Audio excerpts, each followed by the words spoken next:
Well, hey guys, welcome back. I hope you're all having a wonderful start to your day. Word of warning before we get into today's case, but I feel like the lighting is going to be a little inconsistent today because it's a bit cloudy. So there'll be times when it looks like this and it's all nice, and then all of a sudden, very quickly, it's going to get really dark and moody when the clouds cover the sun. But today's case is really interesting because it is technically, there it goes already. Dun dun dun! Dramatic effect. But today's case is a really interesting one because this is a solved case, but the kind of case that it is and the way in which it was solved actually leaves me more confused than before it was solved. So I'm really looking forward to hearing your thoughts on this one. I can't wait to just catch up and chat about this one in the comments because honestly my mind is all over the place and I have questions. Before we do get into it, I just quickly want to thank today's sponsor, Care Of, for making this video possible. If this is not your first time on my channel, then you already know I love Care Of. I have been using them for years and years and years now to get my vitamins and my collagen. But if you haven't heard of them, first of all, where have you been? Second of all, they are a vitamin subscription service. You can either choose your own vitamins based on what you know works for you, or maybe if you've been recommended something, like I get iron in my monthly subscription service because the doctor recommended I take that because I am iron deficient. Otherwise, if you're having trouble deciding, you can take a quick quiz on the Care Of website. It just asks about like your diet, lifestyle, health goals, that sort of thing, and then it recommends some products based on your answers. And you can also retake this quiz whenever you want as your goals and your needs change, and it will sort of evolve with you. And it honestly is the best thing because you get all of your vitamins for the month in this cute little box here, and you get a packet for every day with your vitamins for that day in it. And so for me, it really helps me to actually remember to take my vitamins. Before I started using Care Of, I used to have iron tablets, and you know, obviously the iron tablets come in these like ugly little bottles, and so I would hide them because I didn't want them on the counters because they were so dreadful, and I never ever took them ever. So I don't have that problem anymore. Not to mention the little packets that they come in for every day are made with a plant-based film, so they are compostable. You guys can actually get 50% off your first Care Of order if you use the code BellaF50. So make sure you guys check that out. I will leave all of the information in the description box down below. And let's go ahead and get into today's case. So today we're going to be talking about the case of Lori Eric Kennedy. She was born on the 15th of October in 1968. So by 2003, she was 35 years old and she had moved to Dallas, Texas, where she met a man named John Blakely Ruff at the Northwest Bible Church, and they hit it off right away. John actually went by Blake, probably because his father was also named John, and his mother was Nancy, and they were a very prominent family in East Texas, very well off. They owned a bank and a real estate company, and you know, they belonged to a country club, that sort of thing. And Blake's paternal grandparents had also set down roots during the oil boom of the 1930s. So just very wealthy folks, very well respected in their community, and they were a very tight-knit family as well. So when they heard Blake had a new lady, they were very excited to meet her, and they organized a lunch.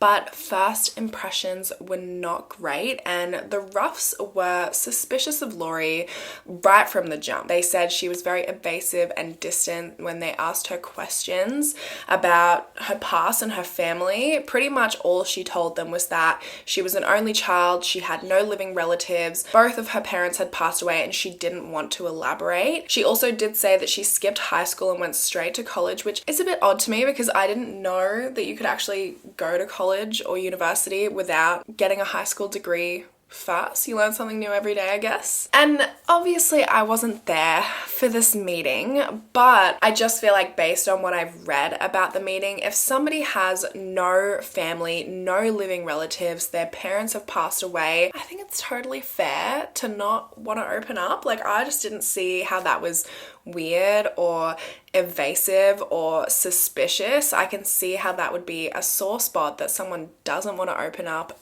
and talk about, especially on their first time meeting somebody I mean, maybe Lori was kind of acting a certain way with her answers and that's why they were suspicious of her, but like I said, I wasn't there, so I guess it's just one of those things we just really won't know how that kind of played out to make them suspicious of Lori, how they were acting, if they were overreacting or if Lori really was acting kind of funny about it. And you know, also they were very protective over Blake. They were protective over all their children and they had money, so they didn't want anyone coming and kind of using their children for their money. They describe Blake as like this very honest, very easygoing guy who takes everything at face value. And Blake as well, he had a twin brother named David and he kind of followed in David's footsteps. I guess he would just follow his lead, do what he did. He would even let David speak for him sometimes. Like David bought a black Tahoe, so Blake bought a black Tahoe.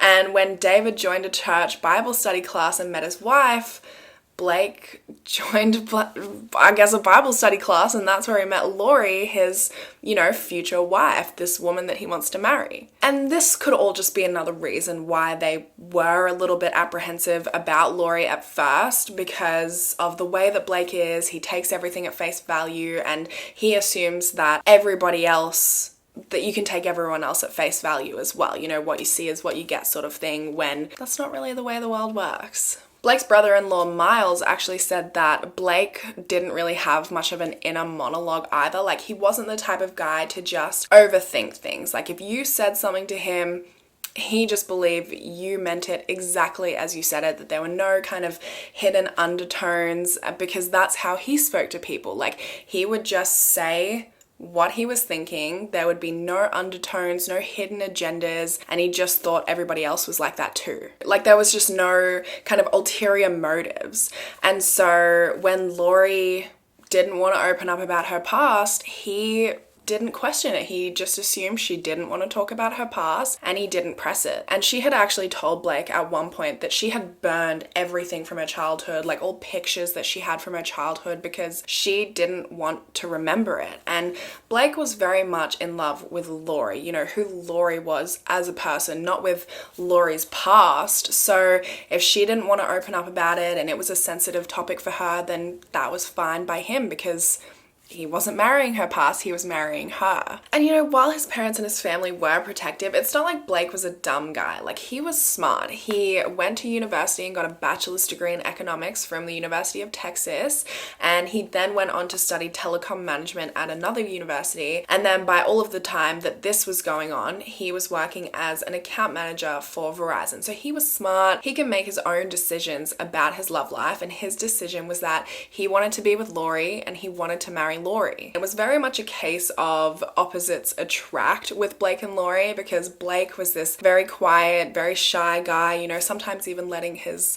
brother speak for him, his twin brother speak for him, which I still find odd. I mean, there's a point in this case where his twin brother speaks for him in just like wrong place, wrong time, I think. Like, it was just a really weird situation, and we'll get into that. And I can't wait to see if you guys find it as weird as I do. But anyway, on the other hand, Lori, she was very strong-willed, opinionated, and she was also a vegetarian, which Blake definitely was not. Not super relevant, but just kind of goes with the opposites attract sort of thing. Their relationship moved very quickly and they eloped. They were married by January 2004. They eloped in a church just outside of Dallas, and the only person in attendance at the wedding was the officiating priest. So not even Blake's parents, John and Nancy, or his twin brother David, were invited. And so Nancy, I guess she was a little bit upset about it, and she wanted to be able to announce it in the newspaper to say that her son and Lori had gotten married. And when she brought it up with Lori was like, look, I really just don't feel comfortable with that. I'm a very private person, so, please don't. Which probably only heightened Nancy's suspicions, unfortunately, because for some reason she just felt like Lori was really secretive about her past and she was hiding something. So the fact that she doesn't even want her name or photo in the newspaper, I think just kind of made Nancy that much more suspicious on her. And then to drive that wedge even further, further, right after Lori and Blake got married, Lori actually convinced Blake to move away 1.5 hours away from where he and his family lived in Longview, Texas, to a small town called Leonard, which was still in Texas, and they bought a 2-acre property there. And when I say Leonard is small, I mean small. They have a population of about 2,000 people, so it's the kind of place where everyone knows everyone, but Lori and Blake largely kept to themselves, and they still kept very private. Blake did try to be neighborly and try to be friendly with people around town, but Lori was very closed off. She wasn't very sociable. The neighbors actually said that the only time that they would see her was in the evenings, and they would see her just kind of like walking the perimeter of her property, avoiding eye contact with people, which, you know, does sound a little bizarre. Another neighbor named Denny Garina said that in the entire 6 years that he lived next to Lori and Blake, he actually only socialized with them once because, as he described it, they lived in kind of their own little cocoon, and no one saw Lori at all during the day because she worked from home, so she just wouldn't go outside at all during the day. And she worked at home. She said she was like a marketing consultant, but mostly she worked as a mystery shopper, which I'd actually never heard of a mystery shopper before this. But basically it's where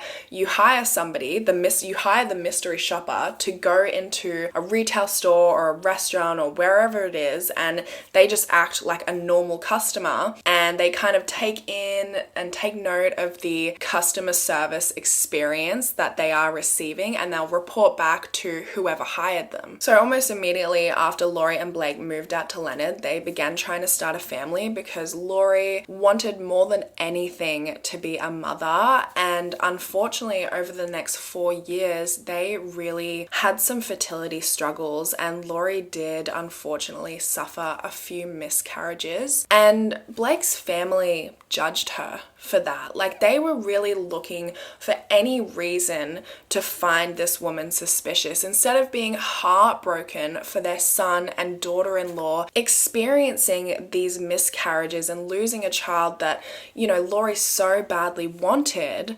They took it as an opportunity to question her and say, well, maybe she wasn't 35 when she told us she was 35. Maybe she was older and she's lying about her age, and that's why she's having these miscarriages, because she's older than she says she is. Like, it's just really sad. It seems like they were just judging her for absolutely everything, even when she was going through probably one of the hardest experiences she's had to go through. And instead of being there and kind of supporting them through this, they're sitting there judging her and accusing her of lying about her age. Thankfully, after 4 years, in 2008, Lori was able to conceive through IVF and gave birth to a beautiful, healthy baby girl, and her and Blake were just so happy. One of the things Lori really enjoyed was tea, like dressing up and being able to go out to tea. So she would always take her daughter to tea. And actually, after having her daughter, Lori requested a Christmas present for herself. She wanted an easy bake oven because she just loved that sort of thing. She loved baking. She loved the little easy bake ovens. She loved going out to tea and getting dressed up. And, you know, her and her daughter would go out to tea and they would take these really cute little mother-daughter photos together. And they were just really happy, but it did drive an even further wedge between Lori and Blake's family. Lori was extremely protective over her daughter, and she wouldn't let Blake's mother Nancy babysit. She wouldn't even let her be alone with the baby, which Nancy was kind of offended by, because she was like, you know, we're all baby people here. This is our 9th grandbaby. We love them. Of course, we're going to care for them. So she just didn't really understand, especially because Lori would spend kind of all of this time looking through the Ruff family's genealogy, and she would look into their old family recipes. But then when Blake would bring her to Longview for like family events and that sort of thing, Lori wouldn't really interact with them. Like, when all the women would be in the kitchen kind of talking and cooking and catching up, Lori would go off and have a long nap so that she didn't have to socialize with them and interact with them, which can I just say I get? Like, they have never been accepting of this woman. From day dot, they have judged her, they've been suspicious of her, doesn't seem like they've spoken nicely about her at all in the entire time they've known her. They've made her feel uncomfortable, unwelcome, they've questioned her and everything that she has done. Screw a long nap, I would not even be going if I was her. I completely understand where she's coming from because they've never made her feel included. They've always made her feel like she's on the sidelines, like she's on the outs. I mean, personally, I just don't really think you can judge your daughter-in-law for not wanting to hang out with you or chat with you or be a part of your family when you have done nothing but make her feel unwelcome, question her, say she's suspicious, saying she's hiding something, saying she's with Blake for the money. No wonder she doesn't want to hang out with you guys, and no wonder she doesn't want her kid to hang out with you guys if this is how you've made her feel from the moment you met her. Over the next 2 years, the rift between Lori and Blake's family just kept growing, and by Father's Day in 2010, Blake just couldn't take it anymore, and so he just up and left and moved back in with his parents and filed for divorce from Lori, which Lori took really hard. She kind of unraveled a little bit because all she wanted in this life was her family, which consisted of her daughter and her husband Blake, and that's all she wanted. And she kind of felt a little bit like Blake's family had taken that away from her and had caused her family to split. Her neighbor Danny Garina said that the first time he saw her after Blake left, she and her 2-year-old daughter looked extremely thin, and that Lori was frantic to the point of incoherence, and he never saw her focus again after that. He suggested to her that she go to counseling at the church where he served as a pastor, and she did. She went, she brought a bunch of notebooks with, her notes of things that she wanted to talk about, and during her session, she kind of rambled about what was wrong and how she could get Blake back. She spoke about how she felt like his family was the reason that Blake had left her, and she felt like they wanted him to divorce her so that they could take her daughter away from her and cut her out of their lives totally. Denny said that she just really wanted nothing more than to have her family back. She wanted her daughter and she wanted Blake, and he also said that she would kind of talk in circles and would say the same things over and over again. So he said that she would say like, so this is what's going on with Blake and me, and then in the next sentence she would say, so this is what's going on with Blake and me, and would kind of repeat it, and it would kind of go on like that for their entire hour-long session. And when she had a thought, she would get very stuck on that thought and she would just talk about nothing but that thought. And she was also very fidgety. She would play with her hair and play with her hands a lot. Blake actually came to some of these counseling sessions too, and I found this really bizarre. Actually, this is what I was talking about earlier when I was saying that his brother spoke for him, and there was one instance that I found really highlighted how bizarre that is. So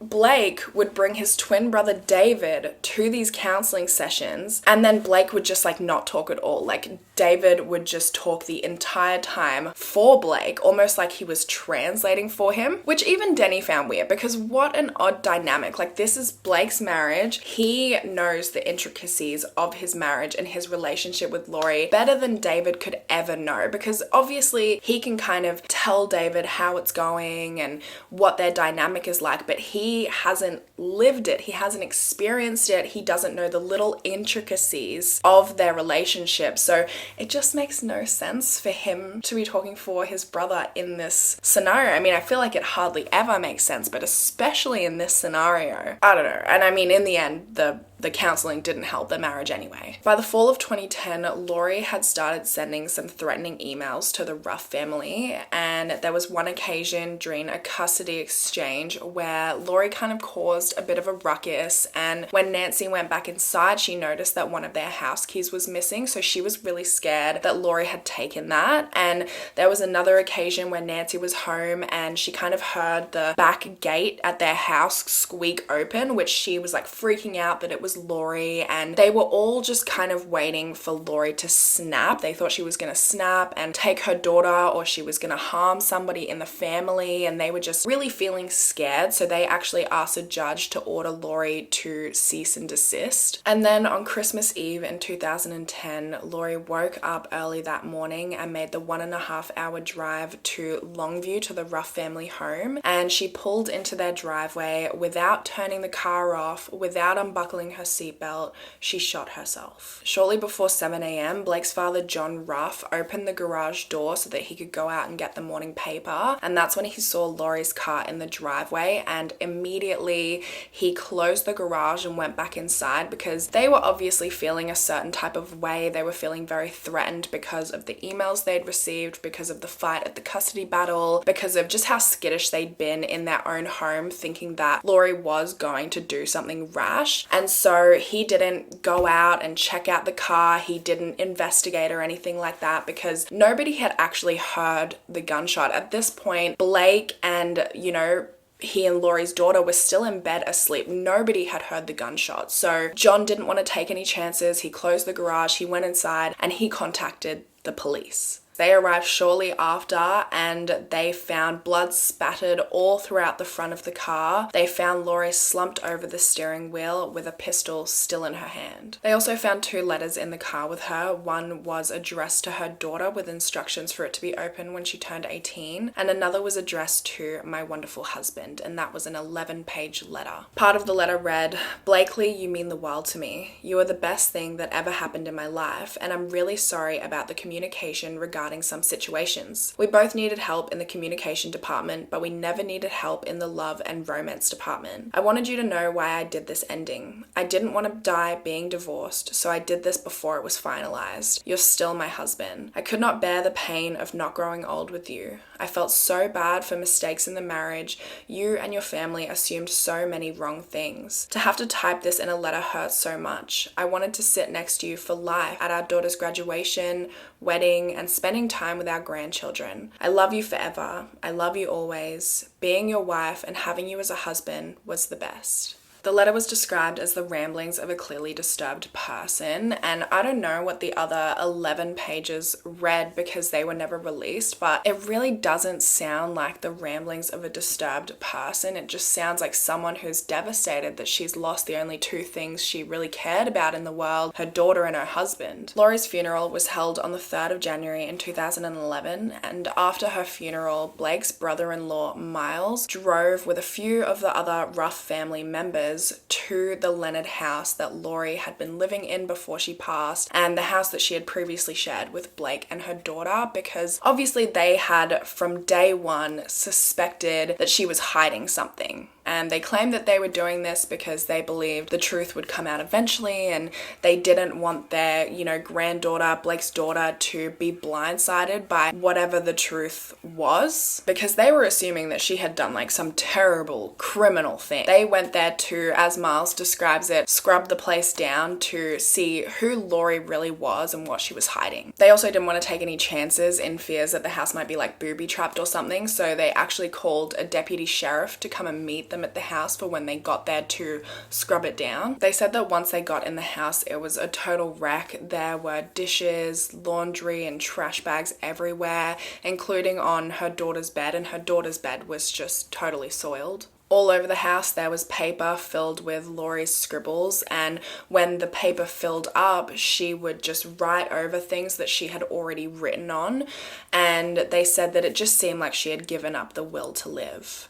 Now, before Miles went to the house, Blake, who had vowed never to step inside the Leonard house again, had told him about a strong box that Lori kept in her closet, which was labeled crafts. And Blake had actually never seen the contents of this box because Lori had told him its contents were private and personal, and so he never really pried.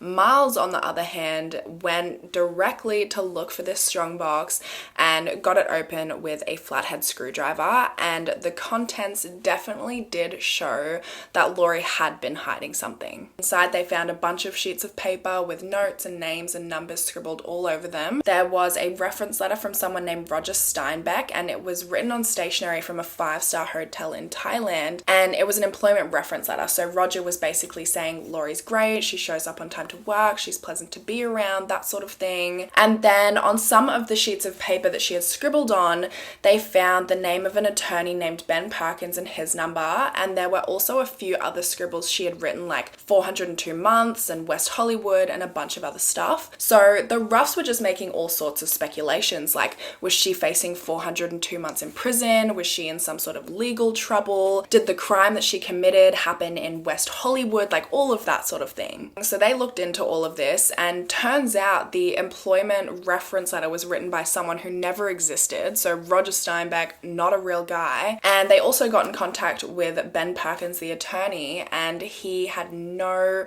recollection of ever dealing with Lori. He had no documentation of ever working with her. He didn't know who she was. Now, the most notable thing that they found in the strongbox was a birth certificate and a driver's license, both of which had the name Becky Sue Turner on them. And the license obviously had a photo, but that photo was of Lori. And they also found a court document from 1988 showing that she had changed her name to Lori Erica Kennedy back in 1988. And so the Ruffs hired a private investigator to do a little digging, and they found that the real Becky Sue Turner had actually died in 1971 when she was 2 years old. She died in a house fire alongside her 2 siblings. So Lori had changed her name from Becky Sue Turner obviously in 1988, but Becky Sue Turner obviously wasn't her real name either. So this is all getting a little crazy, obviously, and so the Ruff family decide to call in a favor from a Texas congressman, and this congressman gives like this 3-page binder to a guy named Joe Velling, and he was a Social Security Administration investigator. And so he starts looking into Lori's case because his whole job is to investigate allegations of fraud and misconduct related to the Social Security Administration.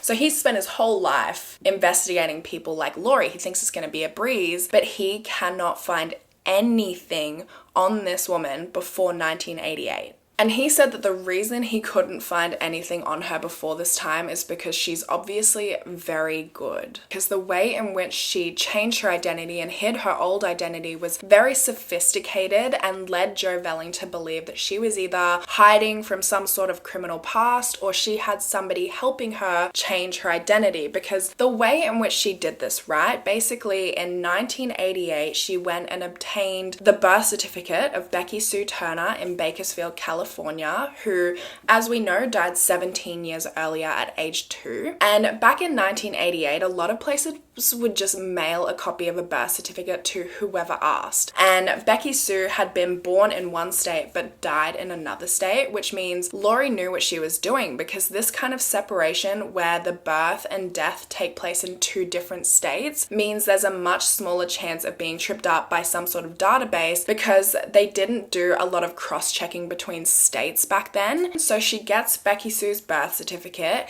and with that she goes and gets a driver's license in Boise, Idaho under the name Becky Sue Turner, claiming that she was 18 years old. So from this, Joe Velling gathered that Lori was in Idaho in 1988. She also kept a drop box in Boulder City in Nevada, which forwarded her mail to Dallas. So like every time she would get mail, she would have it sent to Nevada, and then she would have it rerouted from Nevada to Dallas. It was kind of weird, but definitely like strengthened the theory that she was hiding something, and to the point where she didn't want to give her address to anybody, which is why she would reroute her mail through the Dropbox. So after getting this Idaho driver's license under Becky Sue Turner's name, she then went to court in Dallas, Texas, and legally changed her name from Becky Sue Turner to Lori Erica Kennedy. I guess she didn't really use Becky Sue's identity so much as she just kind of used it as a stepping stone to create her own identity. Like, she just wanted to basically get that driver's license so she could pretend that she's changing her name from Becky Sue Turner to Lori Erica Ruff and not from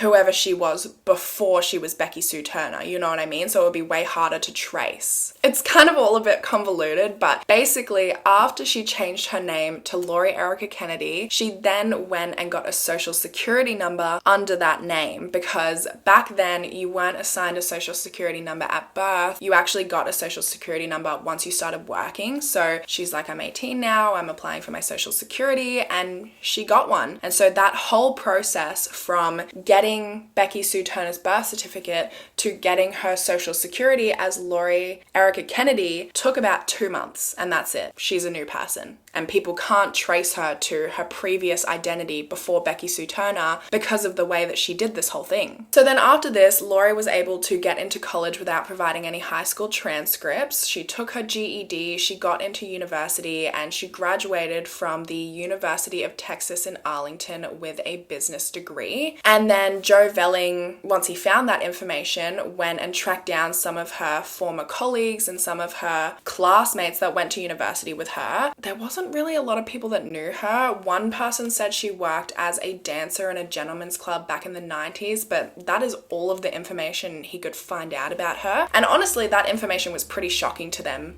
even just that, because Lori was, you know, she was into her tea, she was into her easy bake ovens, she dressed very conservatively, she was very religious, and so the fact that she had been a dancer at a gentleman's club was kind of like a shock to everybody. Joe Velling did manage to track down the real Becky Sue Turner's parents, and he showed them a photo of Lori, but they didn't recognize her at all. Lori's photo was also put through facial recognition software, and her fingerprints were sent to the FBI and the Department of Homeland Security in case she was like a KGB spy or something, but neither of these came back with any results. And he also submitted her DNA into a nationwide archive of missing and unidentified persons, and even made an entry on Ancestry.com, but came up empty-handed. Joe had also learned from medical records that Lori had breast implants, and breast implants actually do have a serial number on them, so he thought, you know, great, maybe I can use this to kind of track who she was if she got them before she changed her name.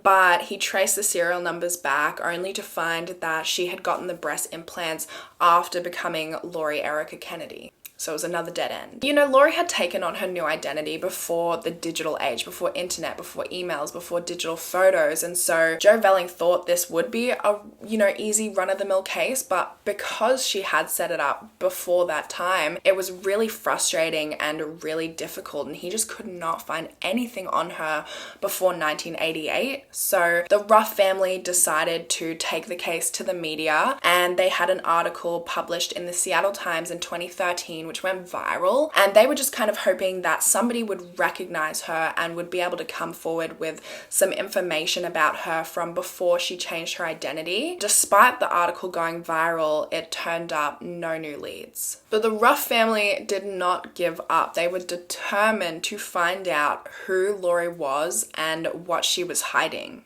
And finally, in 2016, they got a break when they took Lori's daughter's DNA. Basically, there was this woman named Colleen Fitzpatrick. She was a former nuclear physicist, and she had learned about the case in 2013 and just kind of became really intrigued by it. She began working on it, and she got Blake and he and Lori's daughter's DNA through Ancestry.com and 23andMe. And through that, she was actually able to subtract Blake's DNA. So from Blake and he and Lori's daughter's DNA, Colleen was able to isolate Lori's DNA, which is pretty crazy. Like, I don't understand how it works at all, but that's pretty insane to me. So through this, she was able to determine that Lori had a cousin whose last name was Cassidy, but it was a very common last name and the cousin was unresponsive. 2 years later, Lori's DNA matched to another third cousin who was related to the Cassidys, and so Colleen spent all of this time kind of building up this family tree and was able to figure out that Lori Erica Kennedy's real name was Kimberly McLean. So I'm going to start referring to her as Kimberly from now on. She was born on the 16th of October in 1968 in Philadelphia, Pennsylvania. She had attended Bishop McDevitt High School and was in her senior year in 1983. She was very shy in high school and kept to herself a lot, but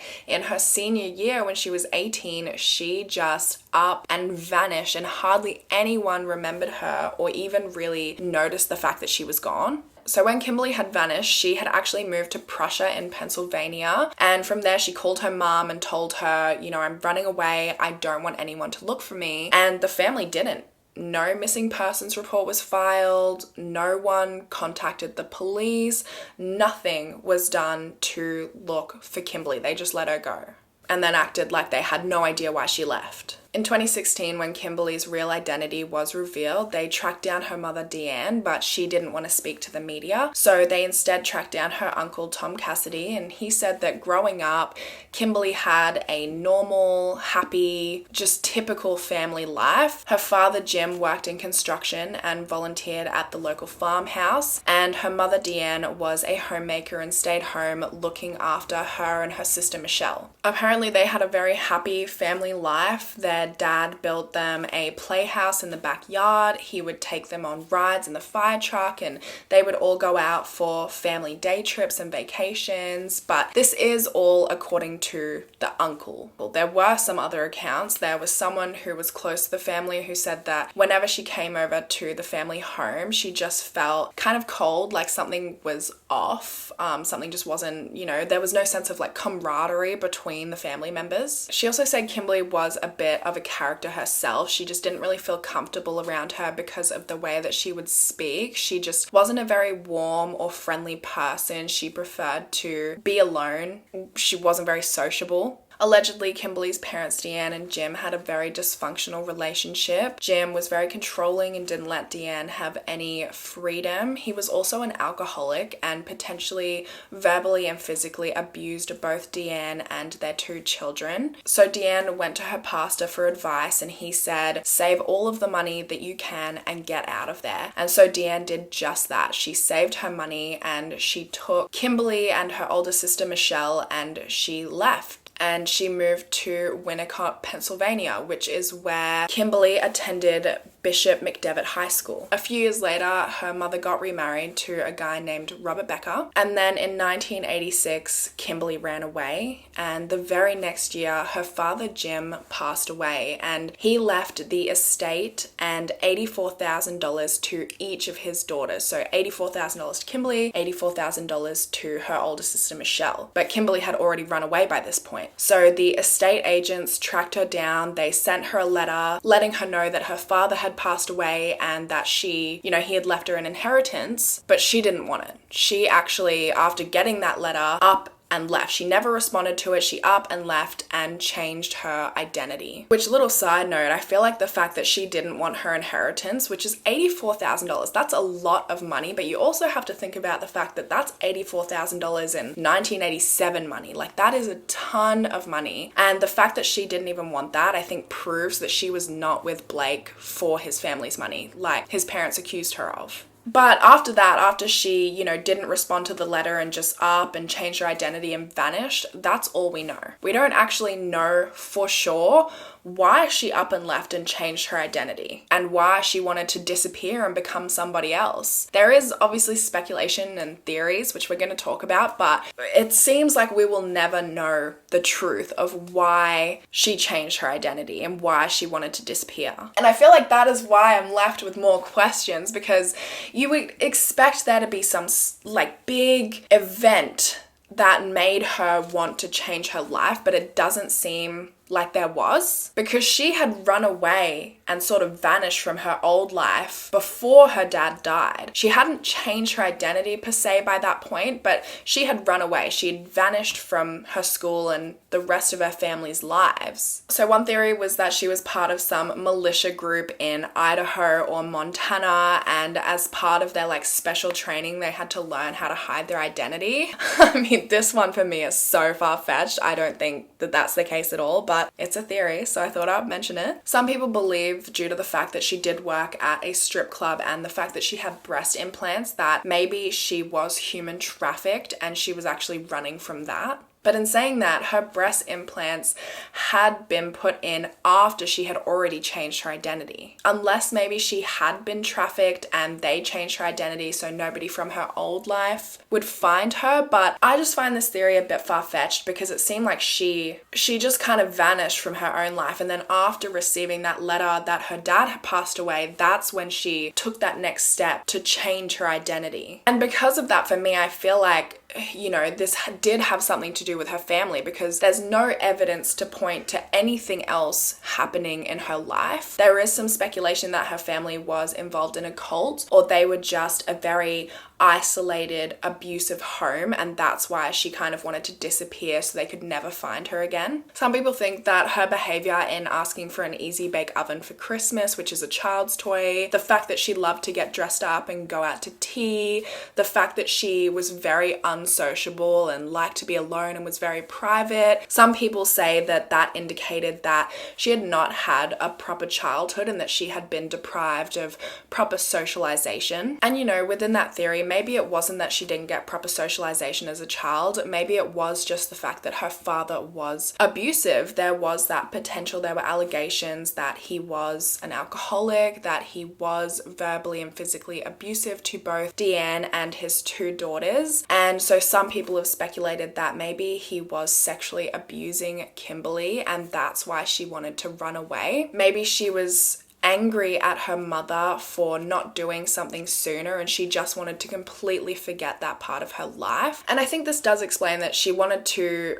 first she disappeared from her mother and stepfather's life and completely vanished and said, you know, don't find me. And then when her dad died and she received that message from the estate agent, maybe that was the catalyst for her to be like, I'm changing my identity because I don't want, if they were able to find me after I've left, I don't want anyone else to be able to find me, so I'm gonna go out and change my identity. I mean, the fact that her mum didn't try and look for her, never filed a missing persons report, never tried to get in contact with her or anything like that, I think that definitely indicates that there was a reason. There was a reason why her mother knew that she was leaving, why her mother never tried to stop her and never tried to find her or get in contact with her again. I mean, I do think it is the fact that she was just unhappy in her home life, and so that's why she wanted to disappear.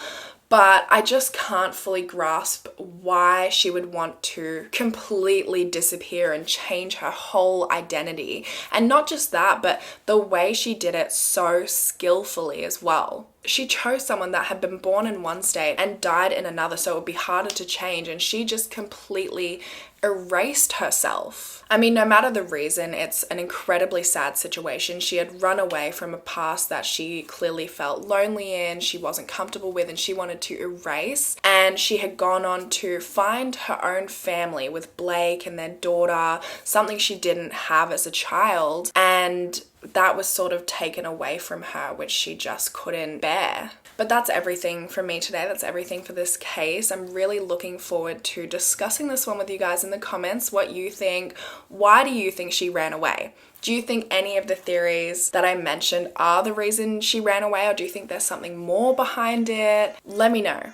I have so many questions. But that's all from me today, guys. I hope you have a wonderful rest of your day, and hopefully I will see you in my next video. Bye!